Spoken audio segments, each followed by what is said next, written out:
परमेष्टि भगवान का स्मरण ओम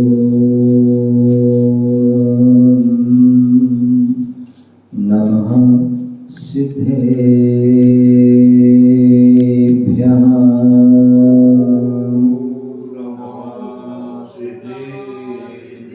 ओम नमः सिद्धेभ्यः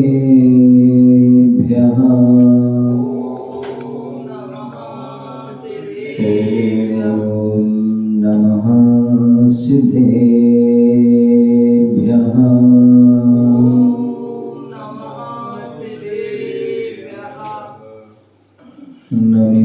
नमिदोणपड्यमाणं परमपाणं जिनं तुसुदेने वोच्छामि नयनसारं सायाह्नयानदं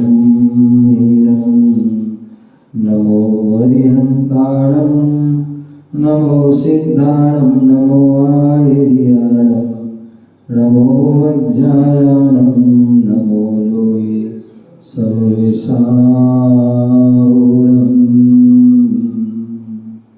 पंच परमेष्टि भगवान की, 24 भगवान की, चिंतामणि पारसनाथ भगवान की, शासन नायक भगवान महावीर स्वामी की, रम पूजा आचार्य भगवान कुंद कुंद महाराज की, रम पूजा आचार्य गुरुदेव राजसगन महाराज की, रम पूजा भट्टाचार्य सागर महाराज की, रम पूजा महाराज की, अहिंसामय विश्व धर्म की, चित्रा संवेद शिखर की, परम पूज्य पादा ऋषभ सागर महाराज की जय, मुनि संघ की जय।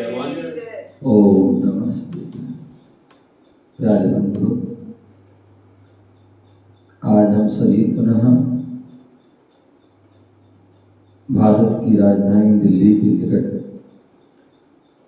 हरियाणा प्रांत सोनीपत जिला राई तहसील असावरपुर ग्राम भव्य लघु संवेश तीर्थ पर विराजमान है, जहाँ पर दिव्य चिंतामणि पारसनाथ भगवान विराजमान हैं, जो सभी की चिंताओं का हरण करने वाले हैं। भगवान महावीर स्वामी का शासन चल रहा है। भगवान महावीर स्वामी की जो वाणी कही, वही वाणी जिनवाणी के रूप में प्राप्त है। हम उसी जिनवाणी का रसपान कर रहे हैं। आचार्य कुंद कुंद स्वामी, जिन्होंने अपने लेखन, अपने ज्ञान, अपने चिंतन के माध्यम से हमें रहनसार जैसे महान ग्रंथ को दिया। रहनसार ग्रंथ जिसमें श्रावक के और मुनियों के धर्म का वर्णन है, और उसी का व्याख्यान यहाँ पर 11वें नंबर की बात गाथा के माध्यम से चल रहा है कि श्रावक कौन, तो दानम पूजम मुखम शावेदम, जो दान दे रहा है और जो पूजा कर रहा है वो श्रावक है। और झाण झैणम, जो ध्यान और अध्ययन में लीन है वो श्रवण साधु है। ऐसे उन साधु की बताया जो ज्ञान, ध्यान और अध्ययन करते हैं, वो ही साधु है, वो ही पूजनीय है, वो ही वंदनीय है। यहाँ पर ध्यान का वर्णन हो चुका था, अध्ययन का वर्णन चल रहा है कि हमें अध्ययन कब करना है, कब नहीं करना है। क्या अध्ययन हमें कब करना है, अध्ययन का जो है वो कब नहीं करना है। तो इसके लिए बताया था धवला पुस्तक एक ऐसी हमारी पुस्तक है, शास्त्र है, जिसमें सब कुछ दिया गया। मतलब नमोकार मंत्र से लेकर के जो है बहुत बड़ी बड़ी बातें इसमें जो है दी गई हैं। तो यहाँ बताया था कि यदि साधु कृष्ण चतुर्दशी अमावस्या के दिन अध्ययन करते हैं, क्या करते हैं, कृष्ण की चतुर्दशी और अमावस्या को अध्ययन करते हैं तो विद्या और उपास विधि सब विनाश वृत्ति को प्राप्त होता है। क्या हो जाएगी? यदि आपने कृष्ण की चतुर्दशी और अमावस्या को अध्ययन किया तो क्या हो जाएगा? विद्या और उपवास की जो भी विधि वो सब नष्ट हो जाएगी। इसलिए जो है हमारे लिए चतुर्दशी और अमावस्या को क्या नहीं करना चाहिए? कृष्ण की चतुर्दशी और अमावस्या को व्रत है हमारे लिए जो है वह स्वाध्याय आदि नहीं करना चाहिए। यहाँ बताया गया था, तो इस बात का हमें ध्यान रखना है। दूसरा, पहले आप बता चुके हैं कि अष्टमी को किया गया अध्ययन गुरु शिष्य का अभियोग करता है। पूर्णमासी को दिन किया गया अध्ययन कलह करता है और चतुर्दशी के दिन किया गया अध्ययन विघ्न उत्पन्न करता है। ऐसा जो है धवला पुस्तक के 110 धवला पुस्तक 9 खंड 4 भाग 1 के सूत्र चौवन के 110 नंबर की गाथा में ऐसा कहा है। और यहाँ 105 से लेकर के 110 तक का जो है व्याख्यान चल रहा है। तो ये 100 जो है लगभग 7 नंबर की गाथा में कहा है। अब यहाँ 8 नंबर के बताया कि कृष्ण चतुर्दशी और अमावस्या के दिन अध्ययन करता है तो विद्या और उपवास विधि आदि सब विनाश को प्राप्त हो जाते हैं। तो इस बात का मैंने पहले भी कहा था कि अच्छा है आप किसी प्रकार का अध्ययन ना करें, बहुत बढ़िया बात है। चारों नियोग के ग्रंथ ना पढ़ें, बहुत अच्छी बात है। यदि आप इतने सक्षम नहीं है, इतना चिंतन आदि नहीं है, इतना आप जो है ध्यान आदि नहीं कर सकते हैं, तो बोल दिया कि कम से कम जो है आप सिद्धांत ग्रंथों को ना पढ़ें, करणानी योग के ग्रंथों को ना पढ़ें और जो व्याकरण और न्याय इन जो है 3 को जो है ना पढ़ें। इसके अलावा प्रथमानी योग, चरणानी योग और द्रव्यानी को फिर भी आप जो है पढ़ सकते हैं, लेकिन इन 3 को जो है ना पढ़ें। तो अगर पढ़ते हो तो उससे ये आपको हानि होगी। कल यहाँ पर बताया था मध्याह्न काल जो बताया था लगभग 11:30 बजे से 1:30 बजे तक के बीच में, क्या उस समय हमारे लिए स्वाध्याय नहीं करना चाहिए, ठीक है ना। उसी प्रकार दोनों संध्या रात सुबह और शाम, सुबह सूर्योदय के लगभग 2 घड़ी पहले और 2 घड़ी बाद, इसी प्रकार सूर्यास्त के 2 घड़ी पहले और 2 घड़ी बाद। सुबह 5 से 7 के बीच में, सुबह 5 से 7 के बीच में टाइम फिक्स नहीं है। यहाँ तो आप सूर्य उदय कब हो रहा है ये देखिए। आप सूर्योदय अगर 6 बजे हो रहा है तो 48 मिनट पहले, मतलब 5:15 तक, 5:15 से लेकर 5:15 के बाद से, और यहाँ 6 के बाद जो है 6:45 तक लगभग आप जो है स्वाध्याय ना करें।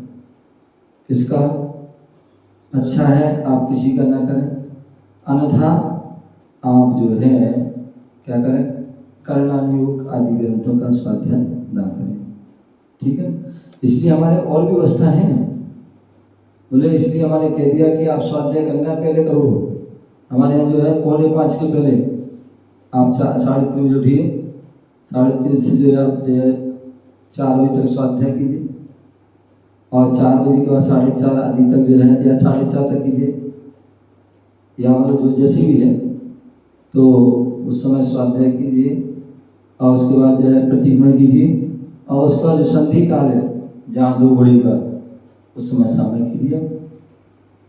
क्या कीजिए, सामयिक कीजिए, अथवा सामयिक यदि हो गई पहले आपकी तो आप भक्ति कीजिए। यदि आप 5 बजे से आप करना है, 5 सवा 5 जो भी है भक्ति कीजिए। आप सुप्रभात स्तोत्र पढ़िए कोई भी, या 24 भुवन का स्तोत्र पढ़िए, भक्तामय कल्याण में जो भी आपको पढ़ना है वो स्तुति पाठ आदि पढ़िए, कोई दिक्कत। और उसके बाद तुम्हारा पूरा समय हो जाता है, उसके बाद आप जो है क्या करिए? तो आपको 2 घड़ी करना ना, 2 घड़ी पहले और 2 घड़ी बाद, तो उसके लिए आप जो है 2 घड़ी में जो है आप सामय कीजिए, 2 घड़ी में स्तोत्र पाठ कीजिए, आपका हो जाएगा। उसके बाद स्वाध्याय कीजिए। अथवा और भी यदि जो है अगर बच रहा है, आप अभिषेक देख लीजिए, अभिषेक देखना है या शुद्धि के लिए शुद्धि कर लीजिए, ठीक है ना, जाप कर लीजिए को, और भी जो भी आपको पाठ करना है बहुत सी चीज़ें हैं वो आप कर लीजिए, और उसके बाद आप स्वाध्याय कीजिए, कोई दिक्कत नहीं। इसलिए जो है साधुजन इन बातों का ध्यान रखते हैं। सामान्यतः क्या करते हैं, सुबह उठे अपनी पहले स्वाध्याय, प्रतिगमन, सामायिक, उसके बाद स्तोत्र पाठ, उसके बाद ये समय बच अगर कम है, अभी बचपन जो है उसका संधि काल है, तो सोच के चले जाते हैं, सोच के चले गए, सोच से आ गए, अब स्वाध्याय कर रहे हो, जितना भी समय खूब समय है 7 से 8 अपने स्वाध्याय कर रहे हैं। या यदि पहले करना है तो कोई प्रथमान योग आदि का या कोई विचरणान योग आदि का, द्रव्यान योग का, उसका स्वाध्याय कर लिया, या कोई सामान्य क्लास आदि है, संघ की कोई लगाना है, कुछ भी करना है, या समझाना कुछ भी कर लिया, तो आप बहुत सारी चीज़ें कर सकते हैं। लेकिन जो है उन ग्रंथों को हम बाद में ही पढ़ें। जिन्हें सिद्धांत को साथ रखिए, कुछ सिद्धांत साथ में आएगा, सिद्धांत उसमें आएगा, तो फिर हम पढ़ते हैं नहीं जैसे अपन जब करें तो वो सिद्धांत साथ में आएगा। सिद्धांत को नाम ही वैसे सिद्धांत है, और सब बहुत सारी सिद्धांत की बातें हैं, हालांकि मिक्स है उसमें, चारों नियोग का है, लेकिन नाम सिद्धांत ग्रंथ है, सिद्धांत कोश, ठीक है ना। तो हमें उस समय ना पढ़े क्या दिक्कत, हम प्रथमान योग की पढ़ो, चरणान योग की पढ़ लो, द्रव्यान योग की पढ़ लो, तो उस समय संधि काल में ना पढ़े, 96 मिनट को टाला करके करें।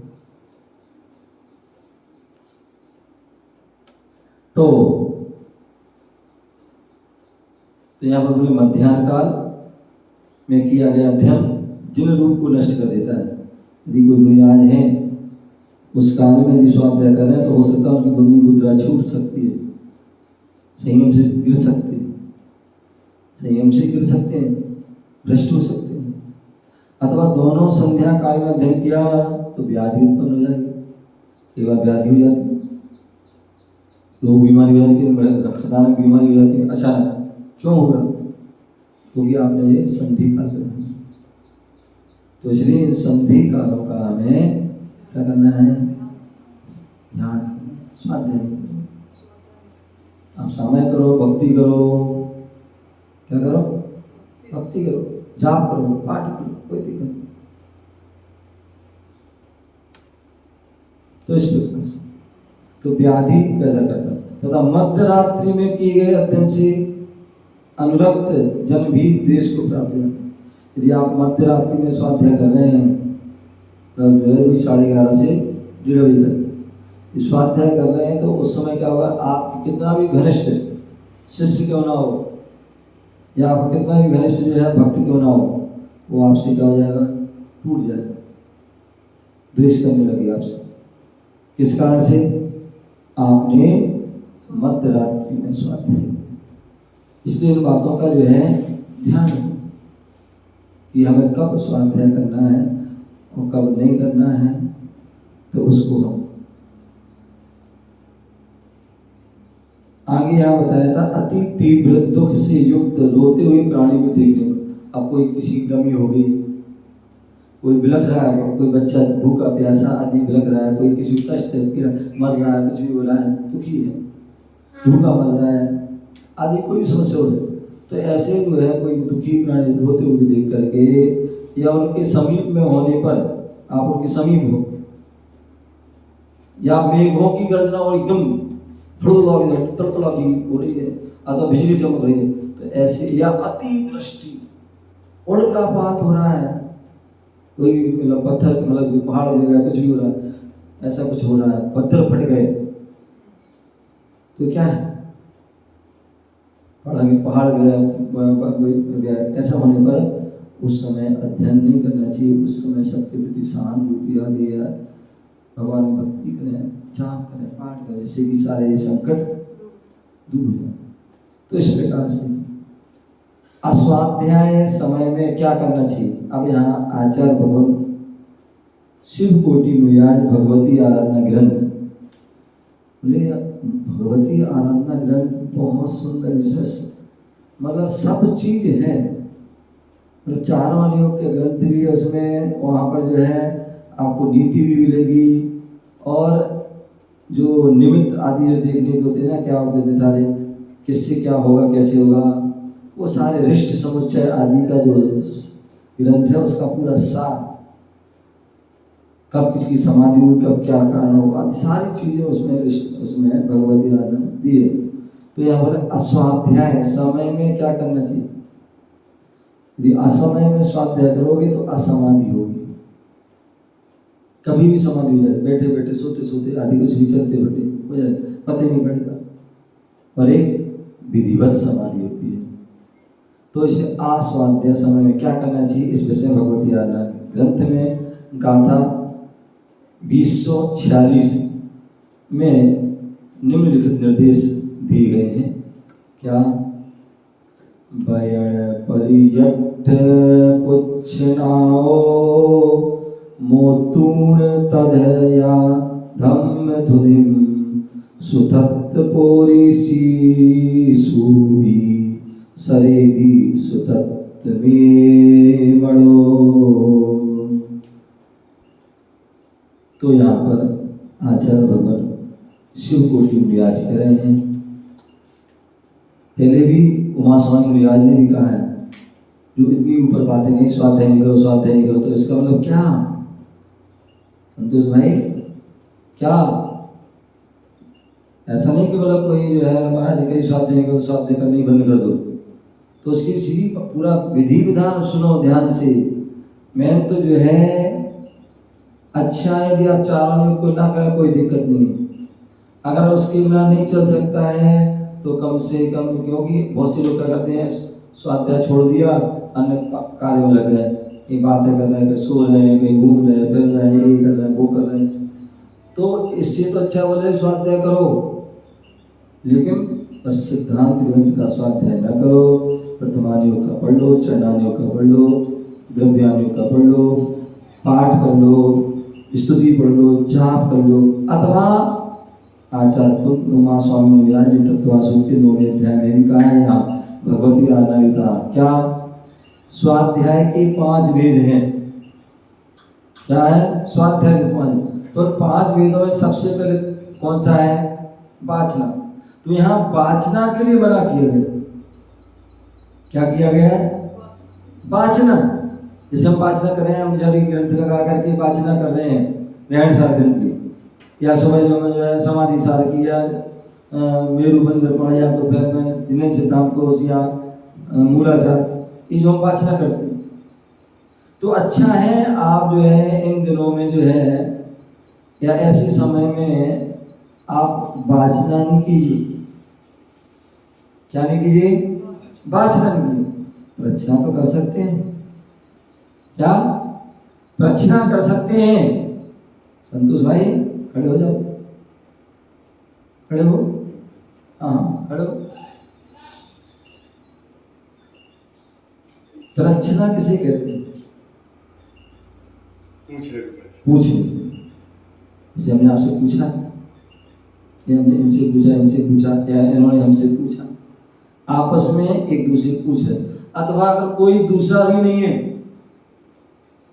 तो हम स्वयं अपने आप में पूछ रहे हैं, हम कौन हैं, हम जीव हैं। जीव की क्या पहचान है, जिसमें चेतना पाई जाती है वो जीव है। चेतना क्या है या उपयोग क्या है, तो बोले ज्ञान दर्शन चेतना है, जानना देखना ये उपयोग है। जीव हम कौन से हैं, जीव कौन होता है, तो हम जो है संसारिक जीव है। बोले मुक्ति जीव कौन है, जो कर्मों से रहे तो उसे धार रहा है मुक्ति। ऐसे क्या कर रहे हैं, प्रश्न सबके सामने, सब बहुत सारे लोग उनसे ही प्रश्न कर रहा, अकेले हैं तो नहीं, तो बहुत से लोग या कोई है तो नहीं, किससे प्रश्न कर, बड़े सो जाओ, खाओ पियो मस्त रहो, ये घूमो फिरो। नहीं भैया, हमारे जितने भी आचार्य यदि देखा जाए तो इन्होंने शास्त्र लिखे और सब ननु प्रश्न कर रहे हैं और उत्तर दे रहे हैं समान। तो ये क्या है? जरूरी कोई था उनके पास, वो स्वयं उसका प्रश्न कर रहे हैं और स्वयं भी उसका आंसर है, जिससे कि आप लोग उसको पढ़ो तो आपको वो बातें समझ में आए। तो इसलिए जो क्या है प्रश्न, क्या यदि आप अकाल चल रहा है तो उस समय क्या कीजिए? प्रश्न कीजिए। बाबा विशाल महाराज जी क्या करना है? प्रश्न कीजिए। किसी का स्वास्थ्य खराब है, वो बैठ नहीं पा रहा, पढ़ नहीं पा रहा है, तो क्या करो? कोई बात नहीं, लेटे लेटे पूछ लो भैया, हैं बताओ महाराज जो है पाप कितने होते हैं, कौन कौन से होते हैं, उनकी क्या परिभाषा है, क्या उनके लक्षण हैं, क्या उनके भेद हैं, क्या उनके जो है आदि करिए। अब एक जो विषय में ही आपका जो है घंटों निकल जाएंगे। क्या हो जाएंगे? घंटों निकल जाएंगे। उनका भी स्वाध्याय हो, तुम्हारा भी स्वाध्याय, अंथा मिलेगा दोनों और क्या कर रहे हैं? बतिया रहे हैं। अथवा बड़े कोई देखने बैठ जाओ, सो जाओ अपने। तो ये क्या है भैया? ये नहीं अथवा बैठे बैठे शरीर खुजा रहे हैं, कोई रगड़ रहे हैं, मैल निकाल रहे हैं, करा ना। तो ये सब क्या है?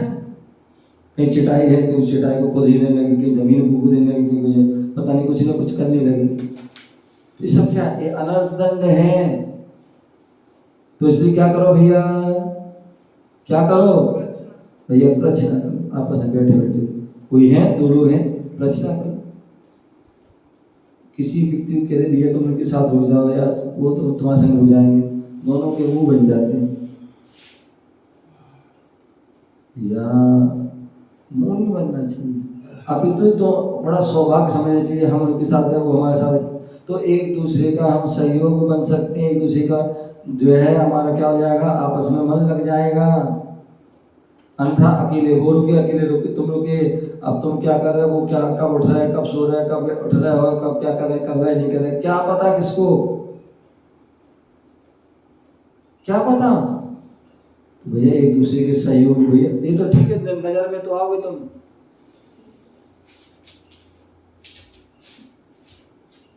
करना है थोड़ा सा हो सकता है आप आमने सामने एक दूसरे कुछ देखेंगे, सुनेंगे कुछ, लेकिन फायदा भी बहुत उससे है। क्या है? फायदा बहुत है। आज हम देख रहे हैं आज के ज़माने में किसी का ही सैनन बड़ा सैनन कोई मजबूत नहीं है, किसी की जो है आयु का कुछ पता नहीं है, किसी के कर्म का पता नहीं कब क्या हो जाए। यदि हम एक दूसरे का सहयोग करेंगे तो क्या सभी की क्रियाएं व्यवस्थित होंगी, किसी की चर्या नहीं छूटेगी, किसी के प्रमाद आदि नहीं होगा, किसी का स्वास्थ्य आदि होता है। एक दूसरे का सहयोग में हम खड़े रहेंगे, तैयार रहेंगे। ऐसा भी नहीं कि जो है एक सो रहा है तो दूसरे को सोने दो, साथ में तो है, हमें क्या मतलब? नहीं भैया, स्वार्थी नहीं बनना है। जैन धर्म कहता परस्परोपग्रहो जीवानाम, परस्पर में एक दूसरे का सहयोग करना। यदि कोई सो रहा भैया तो भैया जगा दो। मुझे लग रहा है कि हमारे महाराज जी जो है भैया नींद लग रही है, सामयिक का समय है, तो भैया एक बार करो, टक टक कर दो। क्या अब हो सकता है भाई महाराज कई बार ऐसा भी तो सामयिक कर लिया, थक गए, थोड़ा विश्राम कर रहे, लेट के कुछ भी है, हो सकता है उसमें नींद भी लग सकती है, प्रमाद आ सकता है। तो एक बार कर हमने संपर्क, और हो सकता है भी कि नींद नहीं खुली ना हो, अथवा तो चाहे वो कभी सुबह का हो, दोपहर का हो, शाम का कभी का हो। तो इसलिए जो है क्या होते हैं एक दूसरे की व्यवस्था हो।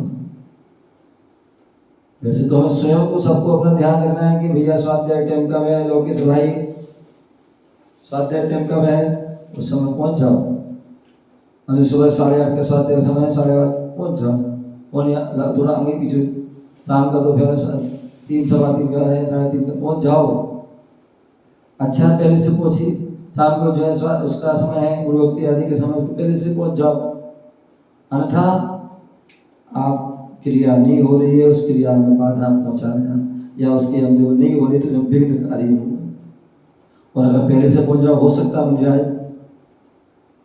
किसी काम पे प्रमाद हो रहा हो या लेट हो रहा हो, तो महाराज जी स्वाध्याय टाइम, या हो सकता कोई बैठा हो, अगर जरूरी होगा तो भाई रुक जाओ, 10 मिनट कर रहे हैं, अथवा चलो भाई स्वाध्याय टाइम, अन्यथा बहुत से लोग आते हैं पर आ जाते हो यहाँ वहाँ की बातें करने लगते हैं, भैया से स्वाध्याय। तो ऐसे में क्या होता है, आपस में एक दूसरे से सहयोग करते, हम लोग संग में रहते थे तो क्या होता, यही होता। अपने सुबह से जो है स्तुति पाठ में जा रहे हैं, गुरु जी की बात तुरंत पहुँच गए, हो सकता दवाई बन रहे हैं, कोई भी टक टक कर दी नमोस्तु गुरु जी, अब जो है जो भी कुछ होगा मालूम हो जाए, खुल जाएंगे दरवाजा, जो भी जैसा होगा तो क्या होगा। अब हो सकता कोई बिजी है, कुछ भी कर रहे हैं, हो सकता 5 मिनट बोलने रुक जाओ, 5 मिनट नहीं बैठ जाओ, अथवा दरवाजा खोल, हो सकता बैठ जाओ भैया कर रहे हैं, कुछ भी हो सकता। इसी प्रकार स्वाध्याय का टाइम है, प्रवचन का टाइम है, भक्ति का समय है, प्रतिमन का समय है, कोई भी आहार का समय है, जो भी कुछ है क्या होता है उसमें आपस में एक दूसरे का सहयोग। हो सकता है गुरुजन होते हैं, बड़े कोई संघ के नायक होते हैं, और बहुत सारी व्यवस्था होती है, और बहुत सी व्यवस्थाओं के चक्कर में हो सकता थोड़ा लेट हो रहे हो तो उनको एक बार उसी प्रार्थना कर सकते, समय संकेत कर सकते हैं। अब वो जैसा भी होगा वो उसका वो आपको निर्देश कर। लेकिन हमने करके क्या कर लिया, हमने समय का सदुपयोग कर लिया, हम अपनी सजगता हमने दिखा दी, और मालूम पड़ा आपको बुलाना पड़ा, भैया क्या बुलाना पड़ा, भैया आज अब दरवाजे खटखटा रहे हैं, अब दरवाजे खुले नहीं रहे, भैया अब दरवाजे क्यों नहीं खुल रहा है? तो उसके लिए जो हमें तुरंत में यदि हम खोलना चाहिए, सो रहे हैं जाग रहे हैं, या कोई हो सकता भाई जो है क्या हम कहीं गए हैं, कोटी आदि गए, तो उसके लिए हम कुछ ऐसा करें जिससे कि लोगों को लगे कि हाँ भैया सो नहीं रहे हैं, कोई गए कुछ कर रहे हैं इमरजेंसी, तो जिससे कि क्या है वो अन्यथा वो चिल्ला रहे हैं, एक जो है कोटी में बैठे कुछ ही बैठे हैं, अब जो चिल्ला रहा है उसको बुरा लगता खोल ही रहे, और जो कोटी में बैठे हैं उनको बुरा लगता कि हम जो है वो भी नहीं करने दे रहे। तो ऐसा हम कुछ जो है व्यवस्था करें जिससे कि ना उसको विकल्प हो, पुरुष वर्ग हैं कि भाई आप जो है दरवाजा खोल तो कोई दिक्कत नहीं, आएगा व्यक्ति समझ जाएगा कि भाई या तो बाहर नहीं है तो अंदर है तो गया गई, अथवा बहुत सी तो आजकल के वो सिस्टम होते हैं, लगा दिया पोस्टर क्या लिख के रख दिया, नो डिस्टर्ब, नहीं हमने शौचालय में है इसे लिख दिया, पर सर कोई तो अपने आप कुछ नहीं करेगा, समझ गए। तो मतलब सैनिक के साथ में जो व्यवस्था हो जाती है, व्यवस्था बनी रहती है। यहाँ भाई पहले सब प्रयास करें कि भैया हमें पता है हमें शौचालय जाना है, तो कुछ ऐसा करें कि भैया हम 2 मिनट 5 मिनट पहले ही हो जाएं, या प्रयास करें कि भाई थोड़े आधे घंटे बाद चले जाएं। तो ये सारी व्यवस्थाएं क्या है हमारे लिए स्वयं उनको व्यवस्थित होना चाहिए, क्योंकि समय सीमित रहता है। यदि आप एक चीज में लेट हो जाओगे तो फिर हर चीज में लेट होता चला जाएंगे, और सभी को परेशान, हमें भी परेशान, तो मैं भी परेशान, दूसरे सामने वाले को भी परेशानी हो सकती है। तो इसलिए इसका हमें ध्यान रखना। तो क्या बोले थे, पाचना, प्रश्न पाचना हमें करना है, लेकिन असमय में पाचना नहीं करना है, तो क्या करना है, प्रश्न, ठीक है ना। और हो सकता कई बार जो है यदि हम रात्रि का समय है या हम बीमार हैं, उठ बैठ नहीं सकते हैं, बोल नहीं सकते हैं, तो बोले आमना कीजिए। क्या कीजिए, आमना है। विजय सागर जी, आमना क्या किसे कहते हैं, जो पढ़ा उसको चिंतन करना, उसका कंठस्थ याद करना, मतलब याद है उसको अपने मनी मने पढ़ते रहना, जो उसको दोहराना, कंठस्थ याद करना, यार ये आमना है। हम लोग कोई बड़ा तत्व साथ होते हैं, तो साथ उसको हम याद नहीं, कोई चीज तो याद करने की कोशिश करें, ठीक है ना। तो एक याद जो कंठस्थ याद करना वो क्या है, आमनाय है। ठीक है ना, क्या करना, जो कंठस्थ याद कर लेना या उसको भूल ना जाए, उसको दोहराते रहना, रिवीजन करते रिवीजन कर लेना, तो ये क्या है, ये आमनाय स्वाध्याय है। और क्या है, धर्मोपदेश नहीं, क्या बोलते हैं, अनुपेक्षा। क्या है, अनुपेक्षा, मतलब जो हमने पढ़ा है उसका हम चिंतन कर रहे हैं। क्या कर रहे हैं, उसका ध्यान कर रहे हैं। क्या कर रहे हैं, उसका ध्यान। जो भी पढ़ा है या जो भी देखा है, जो भी तीर्थ की वंदना करी है, कोई पंच परमेष्ठी, किसी को भी हम क्या कर रहे हैं, अनुपेक्षा, चिंतन करना, ध्यान करना। तो हम वो भी कभी भी कर सकते हैं, चाहे वो सूतक हो, चाहे पातक हो, चाहे और भी अशुद्धि आदि अवस्थाएं हैं, यदि इन सारी अवस्थाओं में क्या करते हैं, चिंतन कर सकते हैं। क्या कर सकते हैं, चिंतन कर सकते हैं, या असमय में भी हम चिंतन कर सकते हैं। और अंत में धर्मोपदेश। धर्मोपदेश बोले यदि हमारे नगर में कोई मुनिराज आ गए, संत आ गए, साधु त्यागी व्यक्ति आ गए हैं और वो उपदेश दे रहे हैं, क्या उपदेश दे रहे हैं, स्वाध्याय के समय उपदेश दे रहे हैं, तो आप भैया उस समय जो है स्वाध्याय नहीं क्या स्वाध्याय ठीक है, स्वाध्याय नहीं है तो आप जो है धर्मोपदेश सुन लो, क्योंकि वहां धर्म का उपदेश हो रहा है।